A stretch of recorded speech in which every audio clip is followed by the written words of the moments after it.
Olá, eu irei apresentar um trabalho no primeiro Web Encontro Nacional de Engenharia Química. O meu trabalho é sobre a síntese de beta-sulfato tricálcico através do método Pettini.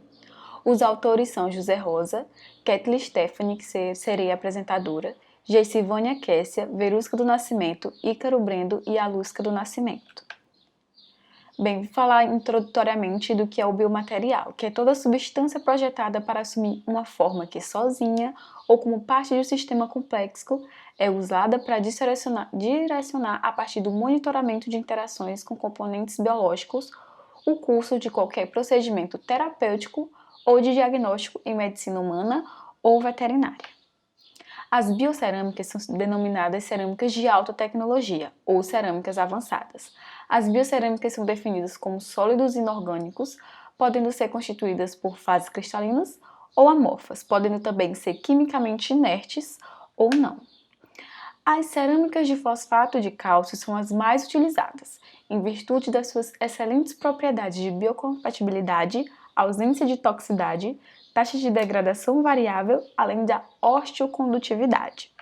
Dentre as cerâmicas de fosfato de cálcio, destaca-se o betofosfato tricálcico, por conta das suas excelentes propriedades de biocompatibilidade, bioatividade em vivo, biorreabsorbilidade e osteocondutividade, liberando íons de cálcio e promovendo fosfatos, promovendo a osteogênese, que pode ser parcialmente reabsorvido entre 6 a 15 semanas após ser implantado no organismo. E é por isso que essa biocerâmica ela tem sido destaque na utilização de procedimentos que visem a reconstrução óssea. A produção de pó de beta-fosfato tricálcico foi feita através do método Pettini. Essa síntese foi realizada da seguinte maneira. Primeiramente foram adicionados 100 ml do solvente água deionizada em um becker, ao qual foi colocada uma placa de aquecimento com agitação constante, a uma faixa de temperatura de mais ou menos 70 graus Celsius. O ácido cítrico ele foi adicionado na solução, em seguida os precursores, que são o nitrato de cálcio e o fosfato de amônio. A relação de ácido cítrico e cátions metálicos ela variou de 5 para 1. Posteriormente, o etileno glicol ele foi adicionado e após a dissolução do etileno glicol, a temperatura foi aumentada e mantida entre 100 a 120 graus Celsius, para que a gente pudesse fazer a realização das reações de poliesterificação e, consequentemente, a formação do gel. Foi realizada também a pirólise do gel a 400 graus Celsius com uma taxa de aquecimento de 10 graus por minuto, para que pudesse ser feita a eliminação da matéria orgânica. O material obtido ele foi desaglomerado e logo em seguida passado em peneira e foi calcinado nas temperaturas de 800 e 1000 graus Celsius durante 1 hora, com taxa de aquecimento de 10 graus por minuto, para que a gente pudesse ter a obtenção da fase desejada. As amostras elas foram nomeadas de beta 5800 e beta 5000. Os resultados e discussões. As amostras interessadas elas foram caracterizadas por difração de raio-x. Na figura 1, ilustra os difratogramas de raio-x das amostras B5000 e beta 5800, que foram sintetizadas na proporção de 5 para 1 e calcinadas a 1800 graus Celsius, respectivamente, como já foi dito. Analisando os difratogramas, a gente percebe que o padrão é semelhante para todas as amostras.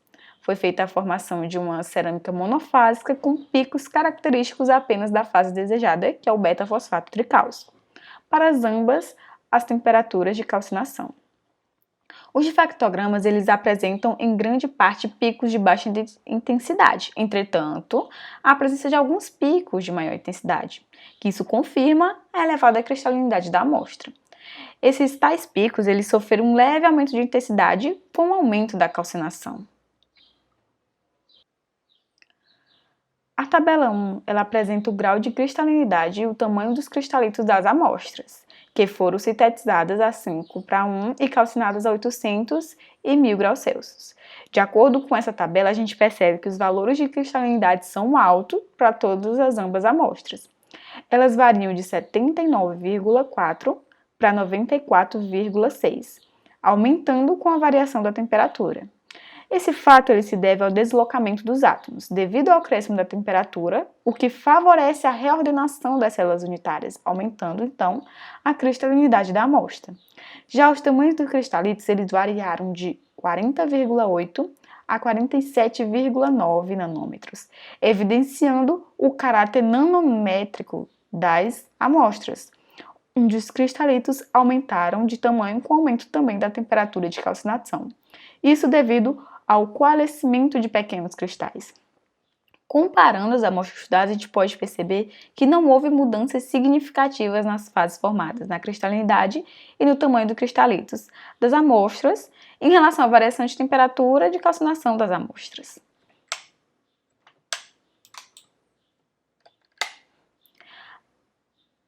A figura 2 exibe as curvas TG e ADT das amostras, calcinada a 1000 graus Celsius. Ao analisar essa figura, é possível observar dois eventos de perda de massa. O primeiro evento ele ocorre em aproximadamente 20 graus Celsius e está relacionado à perda de água dissolvida. O segundo evento ocorreu em aproximadamente 200 graus Celsius. Refere-se à perda de água da rede e à decomposição residual da matéria orgânica. Além disso, a curva ATD exibiu um pico exotérmico em aproximadamente mais ou menos 400 graus Celsius, que está relacionada à perda do material orgânico. A figura 3 ela mostra a microscopia eletrônica de varredura da amostra. Analisando essa figura, a gente percebe que o material é formado por partículas e placas pequenas coloidais, formando aglomerados de certo grau de coesão. Além disso, observou também a presença de poros no material, que é bastante benéfico para ações biológicas, onde não foram encontradas nem constatadas mudanças na microestrutura do material em virtude do aumento da temperatura. As conclusões. O método PETINE foi eficiente na síntese de nanopartículas de beta-TCP para ambas as temperaturas de calcinação. As amostras produzidas formaram uma cerâmica monofásica de beta-fosfato tricálcico, onde houve um discreto aumento da cristalinidade de 79,4 para 94,6 com a elevação da temperatura. Como já foi dito, o material sintetizado foi caracterizado como nanométrico, atingindo tamanhos de cristalitos entre 40,8 e 47,9 nanômetros, apresentando uma morfologia formada por pequenas placas. E essas foram as referências utilizadas.